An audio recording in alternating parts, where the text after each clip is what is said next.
Good morning. It's a pleasure to be here, a real honor to be part of this forum.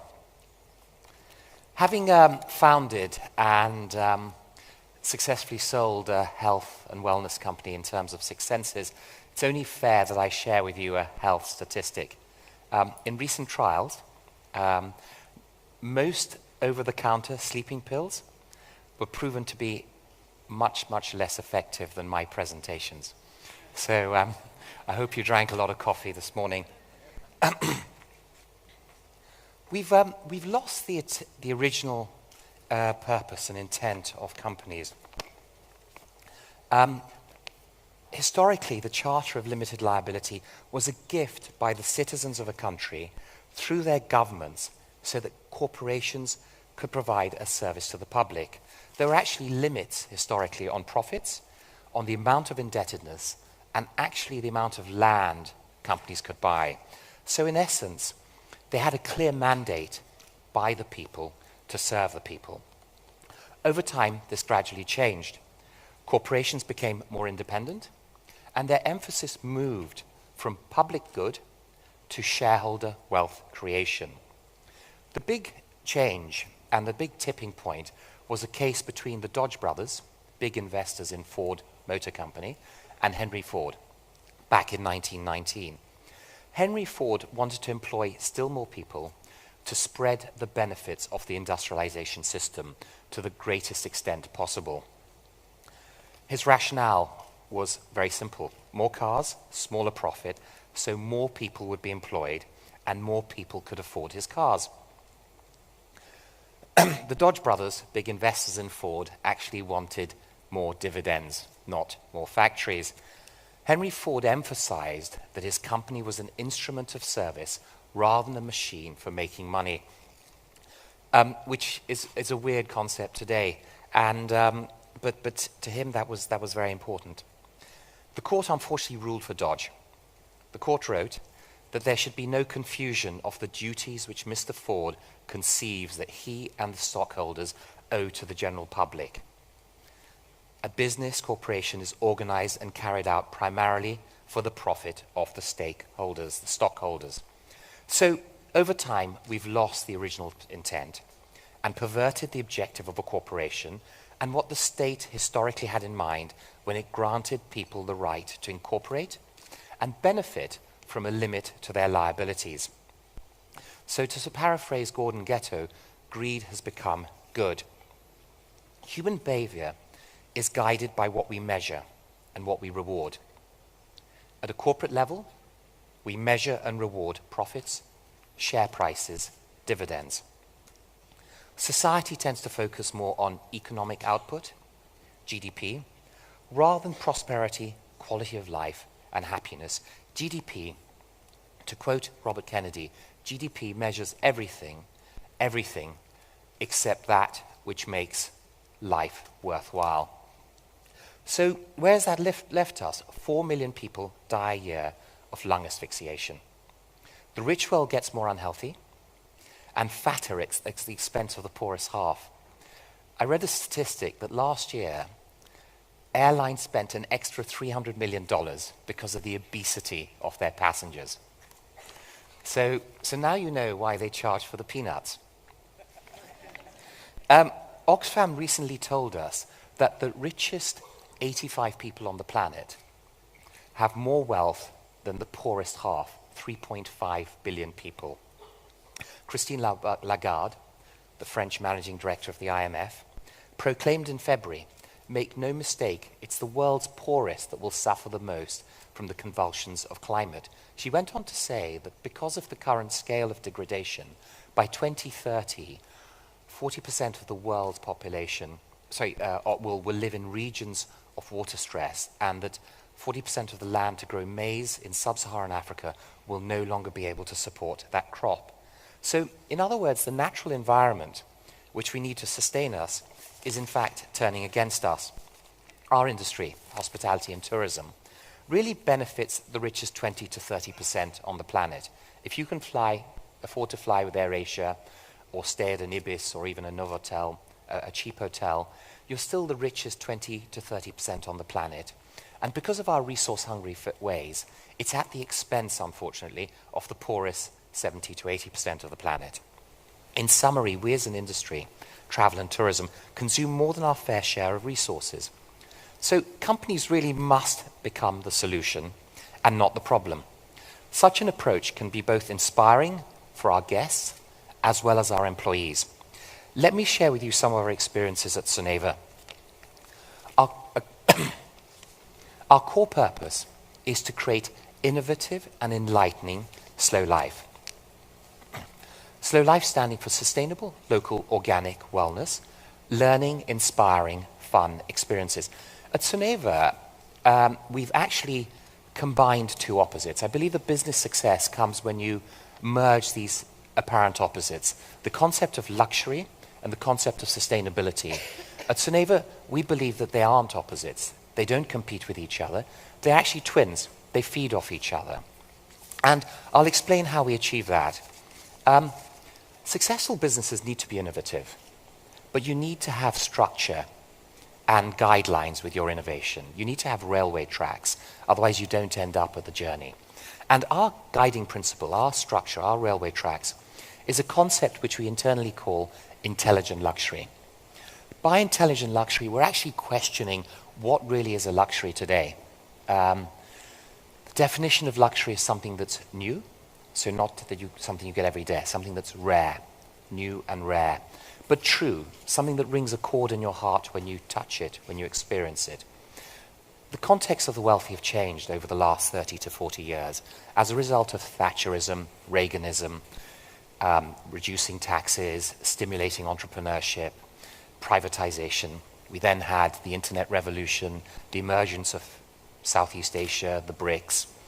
Today, the rich are no longer the landed gentry, living in their big castles and manors. A lot of fresh air, fresh food, space, privacy, no BlackBerry, no stress, mud under their feet. So what was a luxury, what was rare to the rich, is no longer rare to the rich today, where 95% are urban.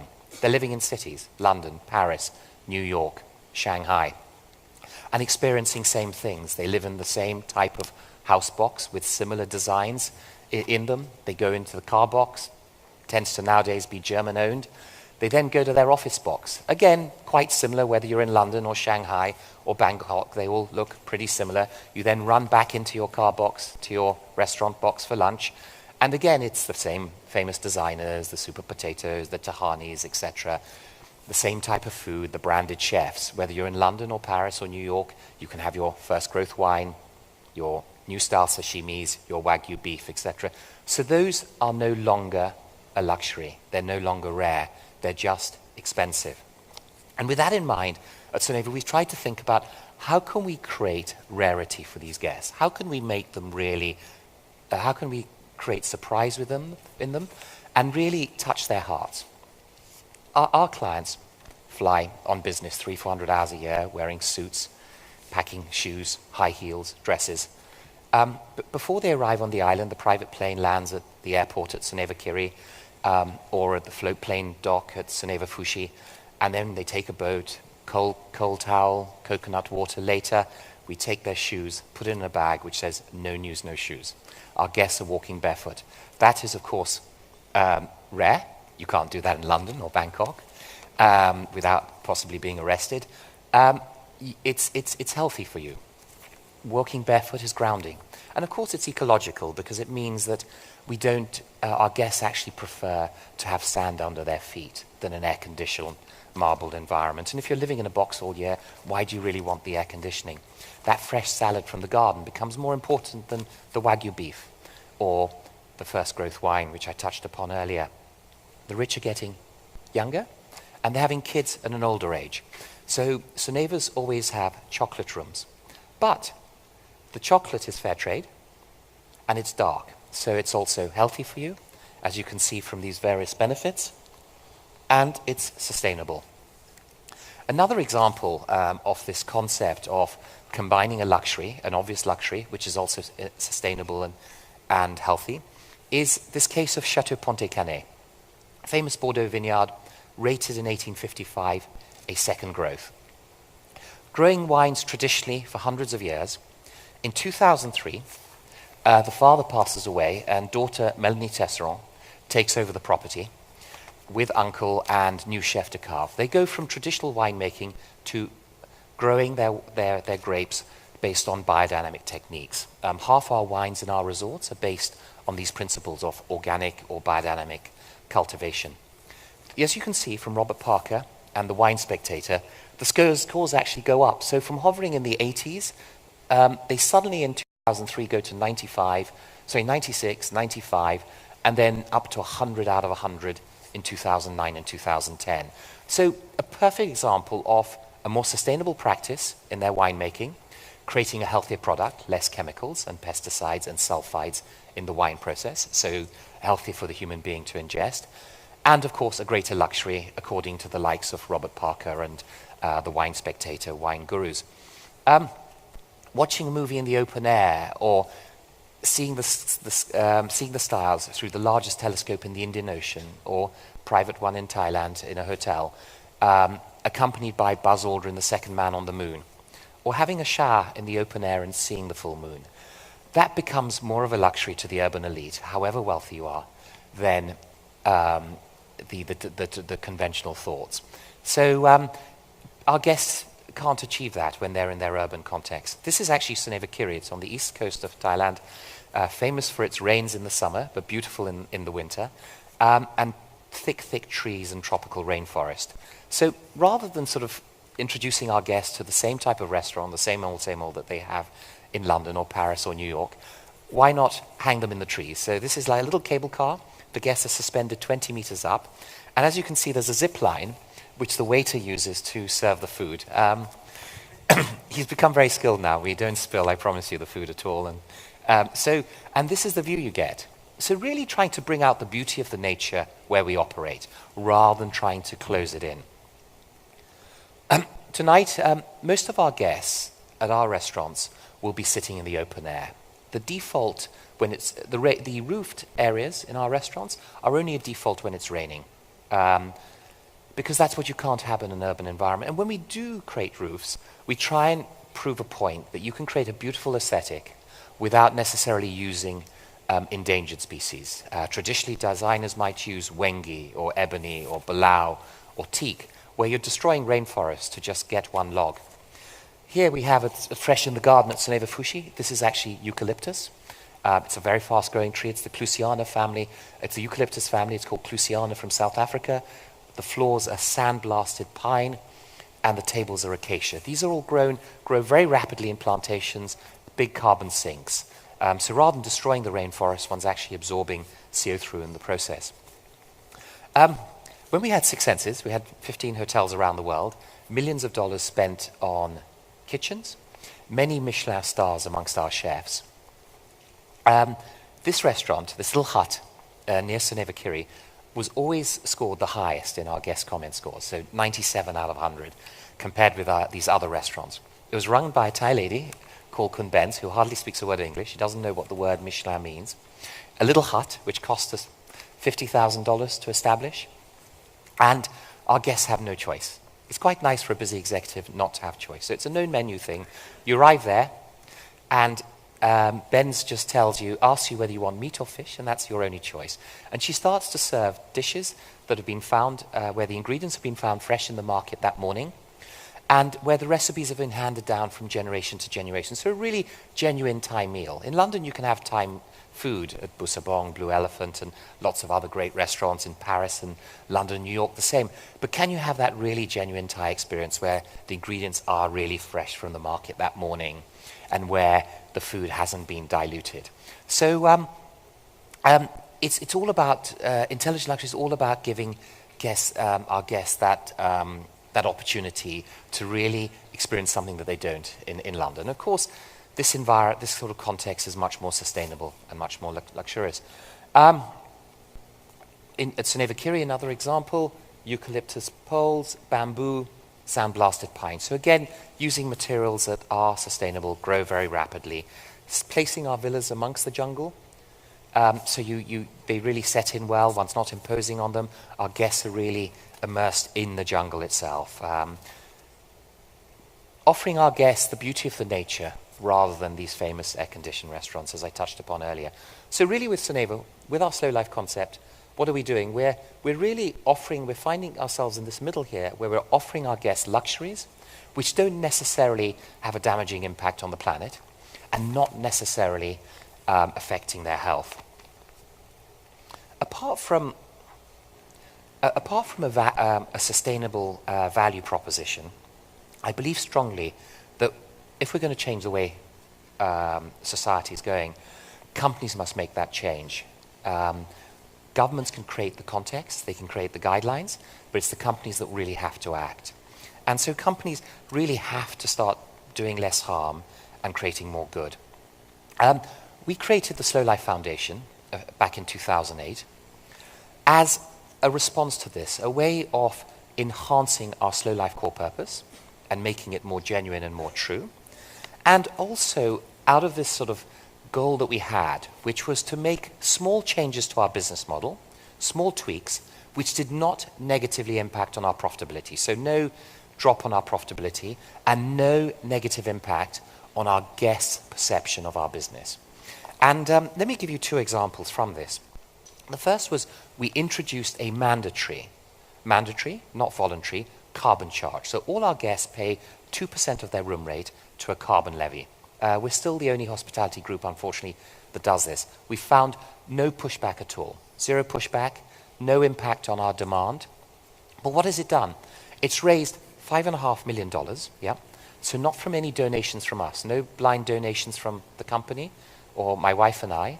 This has come from a change to our business model. $5.5 million, which has funded various carbon offsetting projects. We planted 500,000 trees in the north of Thailand, which has obviously helped with some of the challenges we had in the last few years on flooding, and it's also supporting the local community. A 1.5 megawatt windmill in South India, which again gives subsidized energy to the local community, and the rest of the money goes on a deposit so that after 20 years there are 3 windmills rather than the one. And in Darfur and Myanmar, the cooking stove. I touched earlier upon the fact that 4 million people die a year of lung asphyxiation, cooking wood, smoky rooms, lung infections, dying. These cooking stoves burn wood more efficiently, saving half the fuel. They reduce the CO2 by 60%, and also very importantly is they stop these smoky rooms. I'd like to quickly play a video. It's the wrong video. Sorry, it's the wrong video. Could you stop it? Unfortunately, we sent you the wrong one. Don't worry, my apologies for this. Yeah, it's very nice, but it's a promotional video of the resort rather than our Myanmar cooking stoves project. Could we stop? Is it possible to stop it and go back to the slides? Do I just... No. Can we go back to the slides? Oh, okay, perfect. So, 150,000 cooking stoves, reducing CO2 emissions by 60%, halving the fuel, the wood consumption. In Myanmar, families in the north are spending 30% of their income on firewood. So from spending 30%, it's going down to 15%. In Darfur, it's the safety and security of their villages and the protection of their villages that they're losing. Oh, there we go. So another example, we banned branded water in our hotels. No Evian, no Vitel, no Badois, only water served on site. Since 2008, we've saved millions of waste bottles, so that you have the obvious ecological benefits in terms of food miles and waste. We've also managed to give, as a result of the savings, so what we found was that our cost of sales from not buying the Badois or the Evian went from 20% of our water revenues down to 2%. So we saved 18% of our water sales by bottling tap water on site. It's purified, it's very healthy, we believe it's a healthier product. Some images of the different crystals and the healing that we put through it. But there's a financial benefit. That 18% we gave to water projects, 600,000 people were given access to clean water as a result of the 480 projects that we funded in 53 countries. So another example of a small tweak to the business model, no negative impact on our profitability or our guest perception on our business, but raising a lot of capital for good causes and also supporting the environment. We actually sort of, buoyed by that success, we co-founded the whole World Water Foundation. with two very successful ladies. One was the chief operating officer of Bono's charity, Red. And the idea is to roll this out into the hospitality industry, where hotels adopt this practice of bottling water on site, save 18% of their revenues from water sales, and give only 10% of their water revenue, so less than that, to water charities. If the top 10 hotel chains achieve that, like Starwood, the operators of this hotel, Hyatt, Marriott, etc., we'd be able to raise $1 billion a year, which would go a long way towards solving Millennium Goal number 7, which is to give every human being access to clean water. So there's a lot we can do, and I think companies can be a force for good. And also, more importantly, such an approach inspires our hosts and motivates them to offer a unique level of service. I touched earlier about the whole concept of sustainability and luxury going in hand, and that the more sustainable we are, the more luxurious we are. I believe strongly, as I touched upon earlier, companies must have a core purpose beyond just enriching shareholders and paying employees a salary. When you can do that, it's highly motivating and highly engaging for your employees. In our industry of hospitality, over the last 20 years, what I've come to notice is that the most important thing is not the size of our room, how big our villas are, what type of pool they have, the number of restaurants, or how elaborate the spa is. It's that magical service that our hosts, we call our employees hosts, deliver. You can't buy magical service. You can train it to an extent. You have to instill that. People have to be passionate about going to work every day, being engaged about what they do. And we believe that our core purpose helps fulfill that. So in essence, the truer we are to our core purpose, the truer we are to Slow Life, the truer we are with our Slow Life Foundation, the more sustainable we are, the more engaged our employees are, the more motivated they are, the more passionate they are, the more magical service they create, the more awards we win, not just for sustainability, but also for a luxury, high-quality experience. So really, sustainability and luxury do feed off each other. The more sustainable we are, the more luxurious we are. So I'd like to just end by just saying that we're a very privileged set in this room. The speaker before me runs a huge business and has showed examples of how he's taken his privilege seriously and the incredible positive impact he's had on the world. We're all here. We all have that impact, big or small. We might not all run such big companies.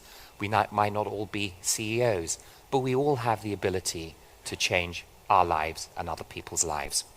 And we as corporations, as I said earlier, we must make the changes. We must make the tweaks to our business model. We need to obviously still make money.